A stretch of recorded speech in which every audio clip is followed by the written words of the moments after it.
Marami ang nakamiss kay Enrique Hill, lalo pat mula nang magpandemya ay namahinga rin ang karera nito. Heto na ngayon ang mga fans na gusto siyang itambal kay chinita actress at It's Showtime host na si Kim Chiu.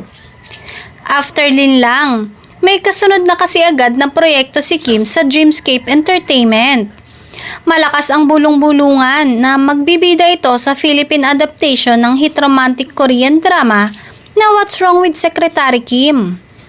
May mga naglalabi pa na bagay raw si Enrique sa papel maging kaagaw sa buhay ni Paulo sa nasabing serye. Sa bagay, noon pa man ay nakitaan na rin ang chemistry sina Kim at Enrique noong sabay silang humahataw sa dance floor ng ASAP. Sa isang panayam, minsan na ring nasabi ng aktor na attracted siya sa ex-girlfriend ni Sian Lim bago pa man niya naging nobya si Liza.